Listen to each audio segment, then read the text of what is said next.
उन्होंने कहा कि जब बीजेपी की सरकार यहाँ पे आएगी तब 4% जो मुस्लिम रिजर्वेशन है वो निकाल दिया जाएगा, क्योंकि that is unnecessary and that should be given to OBCs and others.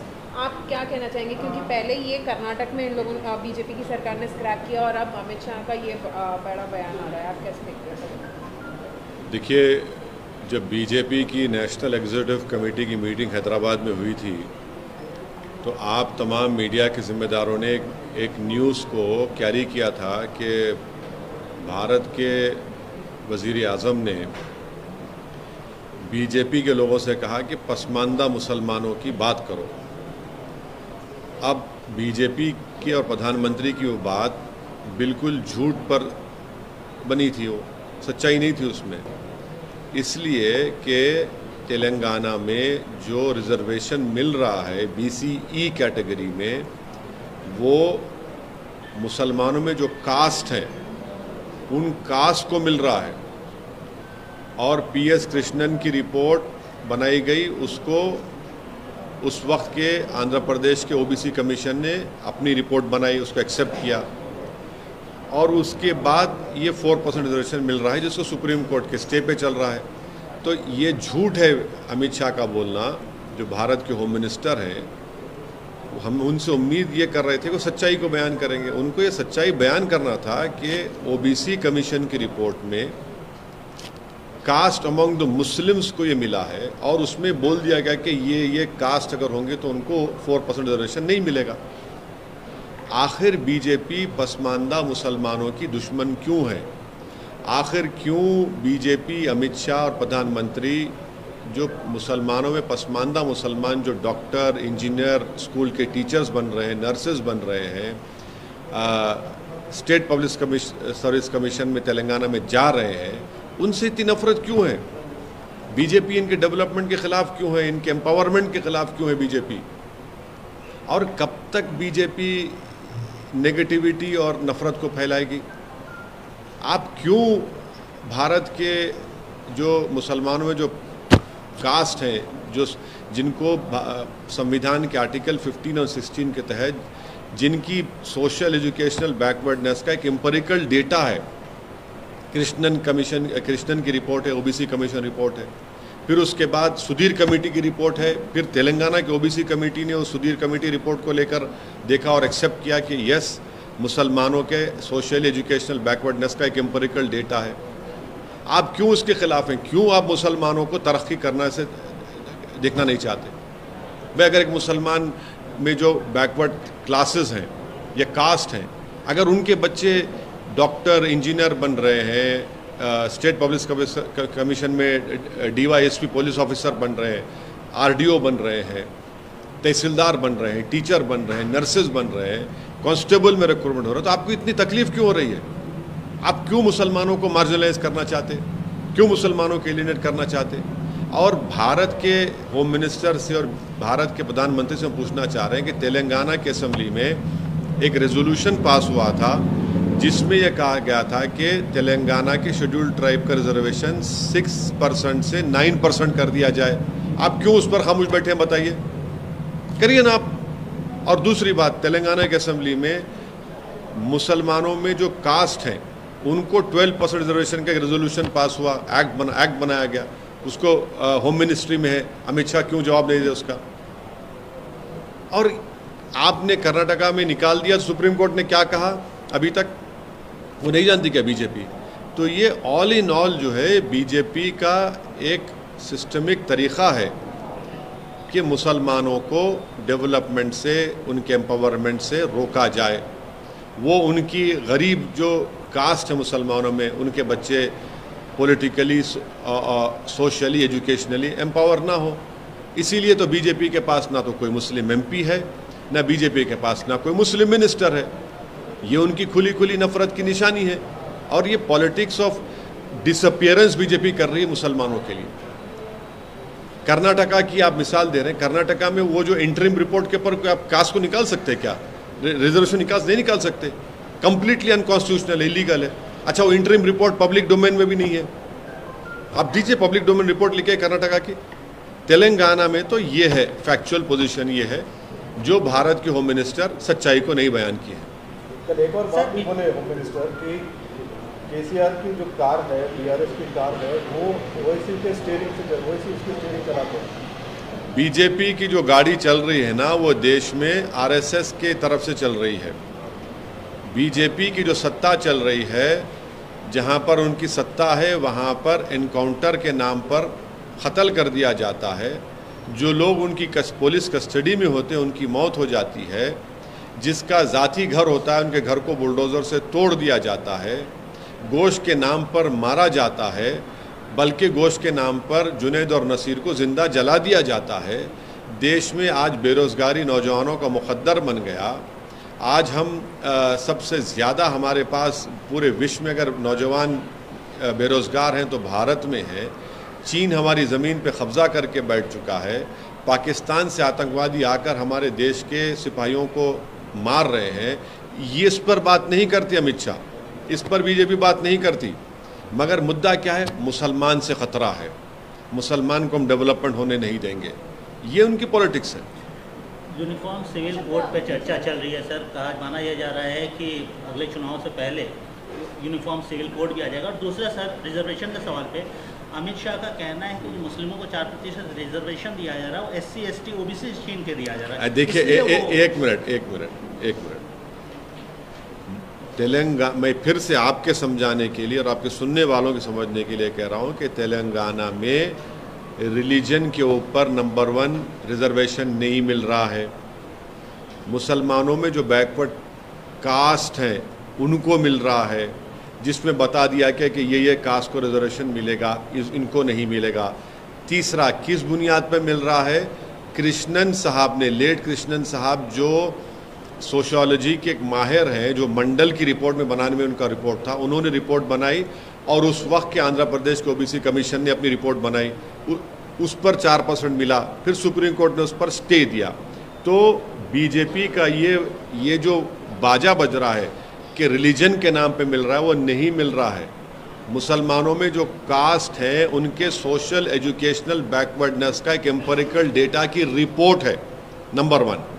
Number 2, Telangana बनने के बाद तेलंगाना की गवर्नमेंट ने सुधीर कमेटी बनाया।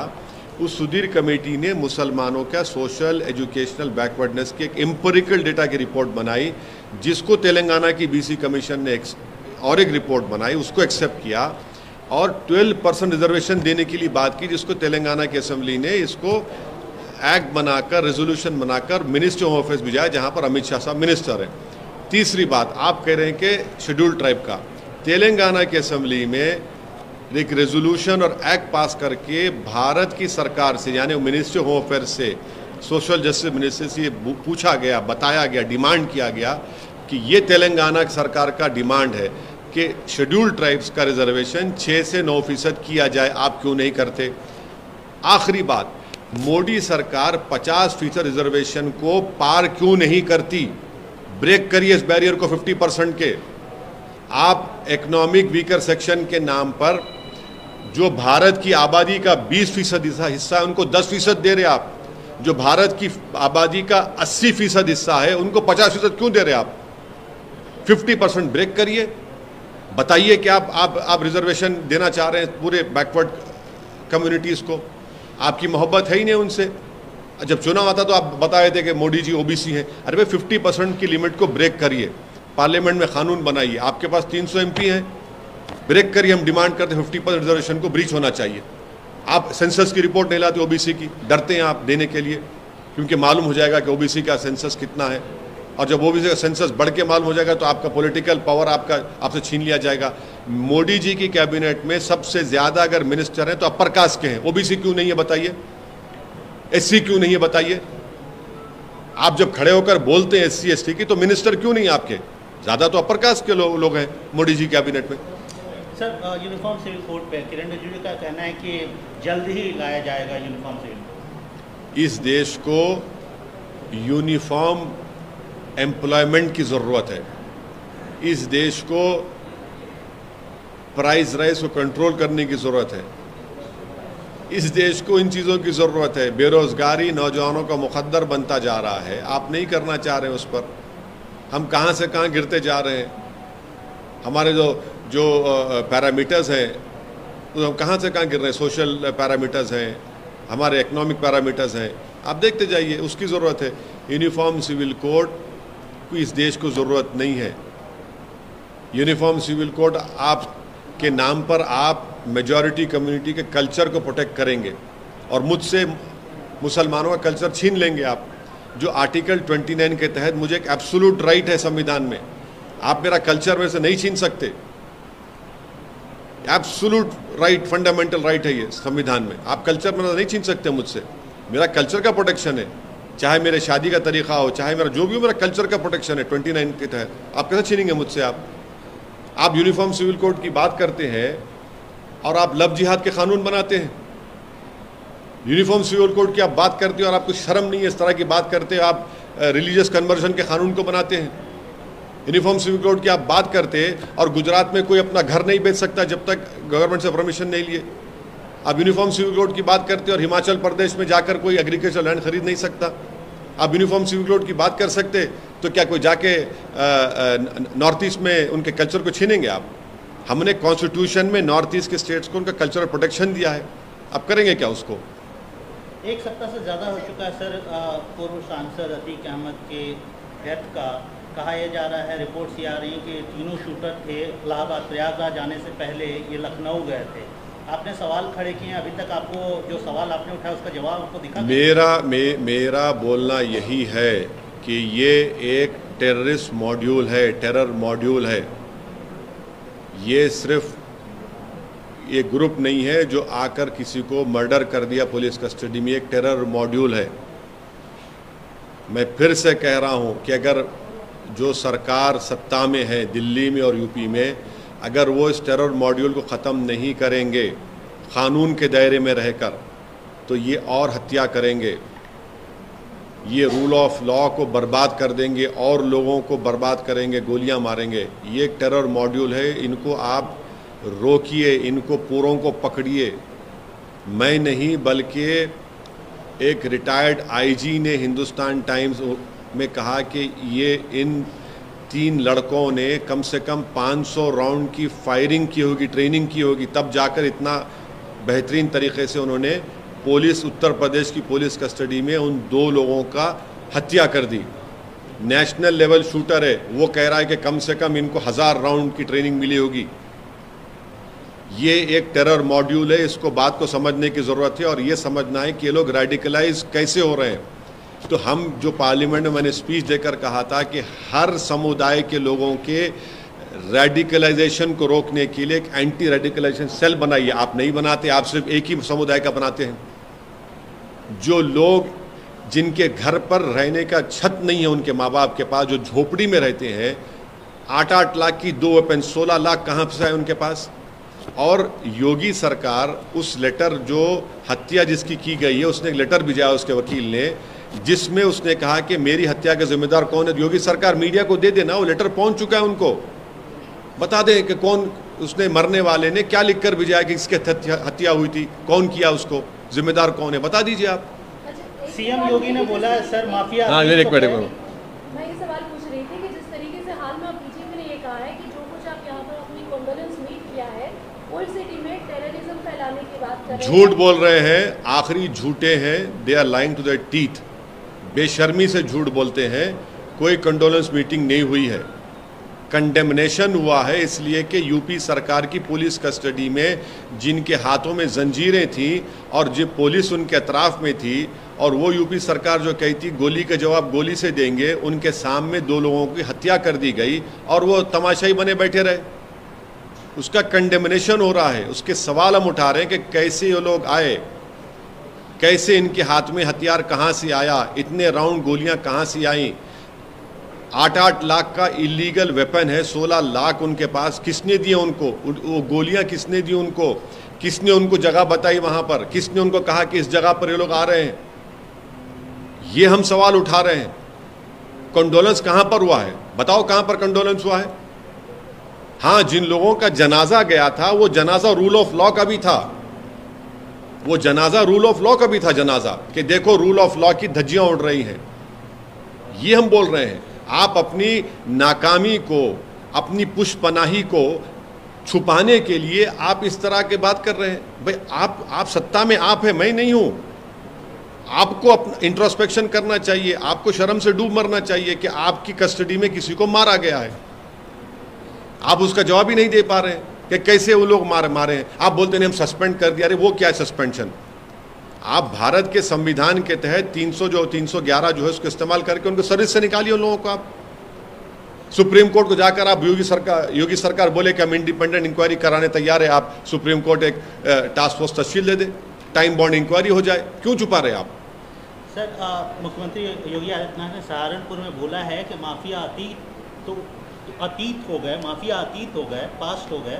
यूपी में अब नो कर्फ्यू, नो दंगा, सब चंगा। झूठ बोल रहे हैं, झूठ बोल रहे हैं। दंगे आज भी यूपी में हो रहे हैं। अगर आप मुझे इजाज़त दीजिए आधे मिनट की, तो मैं आपको बता देता हूं कि यूपी में कितने दंगे हुए हैं और इसका जवाब उनको देना पड़ेगा। जो बार बार बोलते ना कि यूपी में दंगे नहीं हुए, दंगे नहीं हुए, ये गवर्नमेंट ऑफ इंडिया के फिगर्स हैं जो हम आपके सामने आधे मिनट, हाँ सुन लीजिए।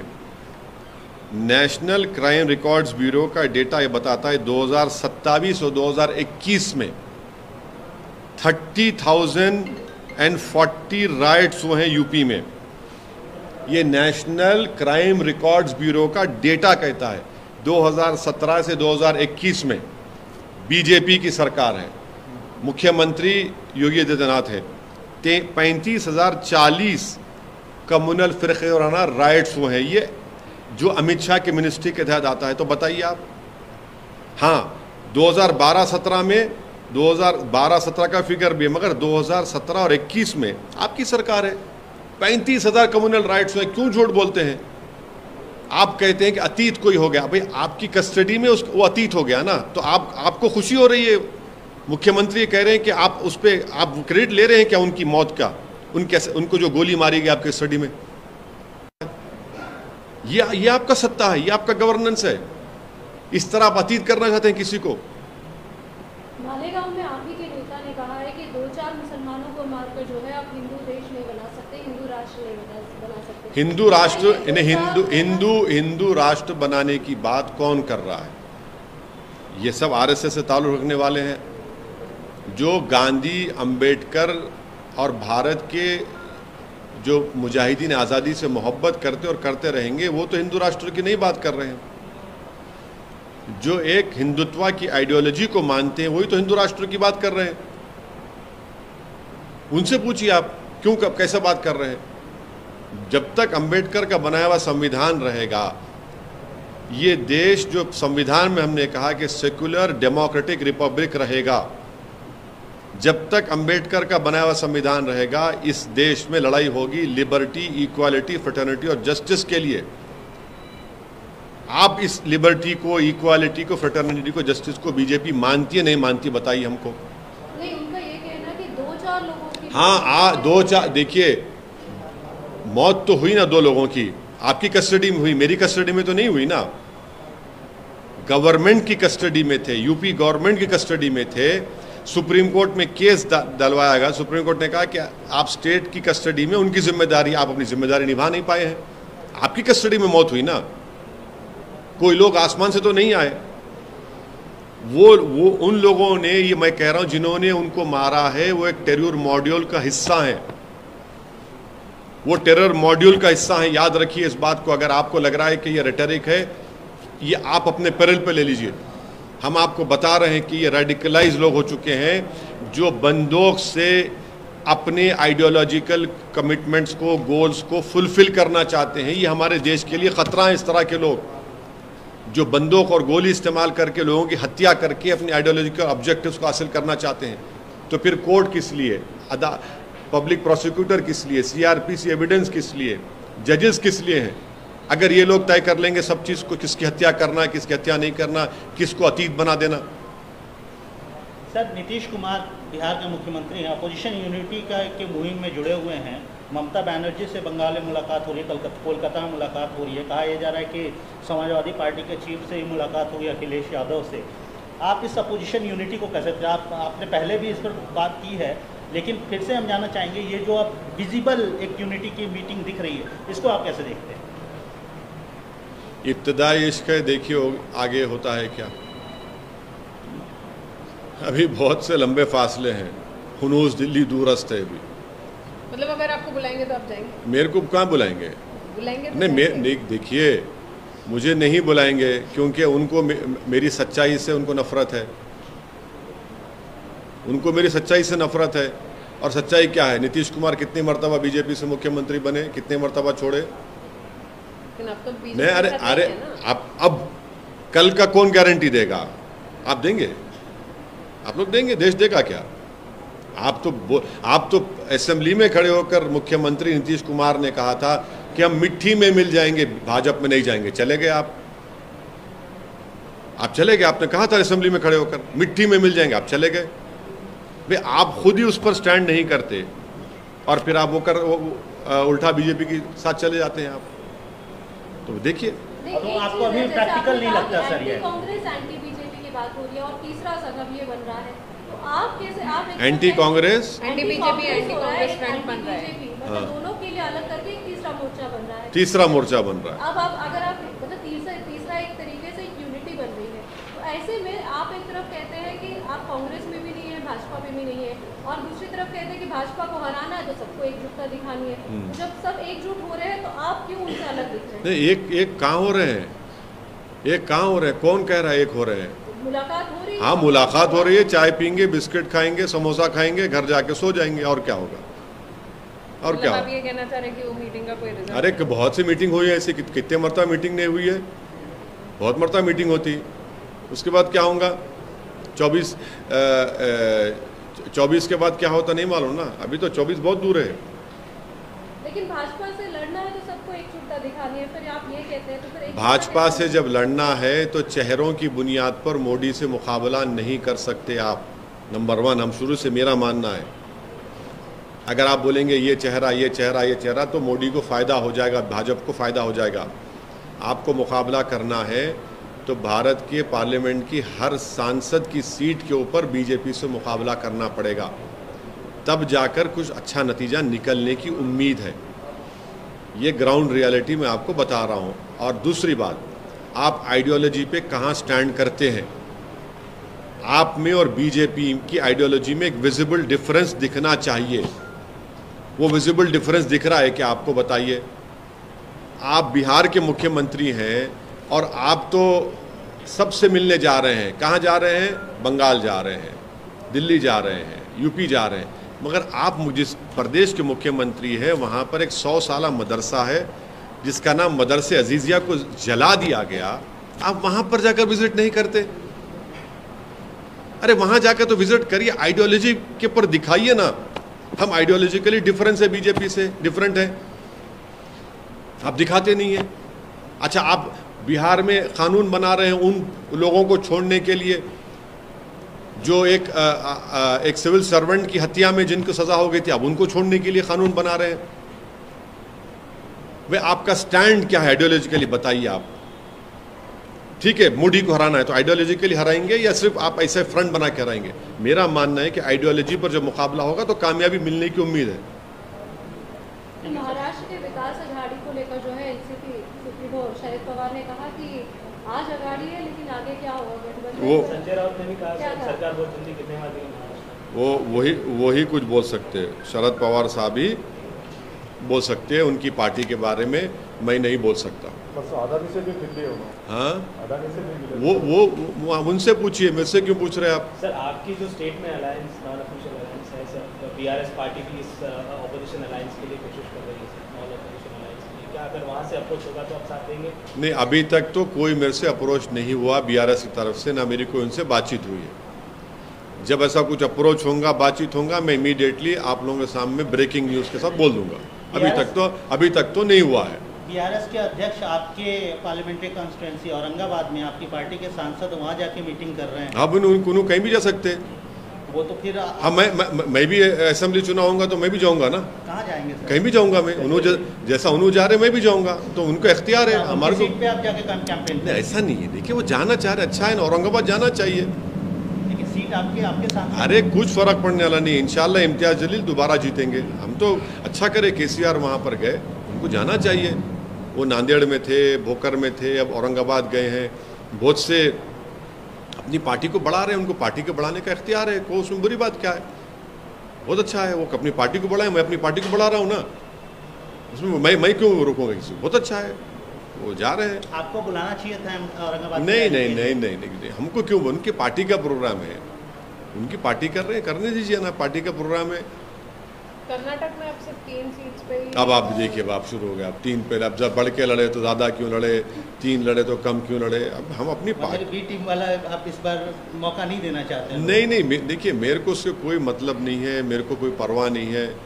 लोग पुकारते रहेंगे, मैं अपना काम करता रहूँगा। मैं ऐसा ना मेरी पार्टी ना मैं ऐसा हूँ कि किसी के इस तरह की बातों से हमको कोई फ़र्क पड़ता है। हम अपने ऑब्जेक्टिव को हासिल करने में हम पूरे सिंसियर हैं, अटल हैं और ज़िद्दी हैं, उसको हासिल करेंगे, हम अपना काम करेंगे। अब ये लोग बोलते जाएंगे तो क्या कोई फ़र्क पड़ेगा? कि उनका काम है बोलना, हमारा काम आगे बढ़ना है।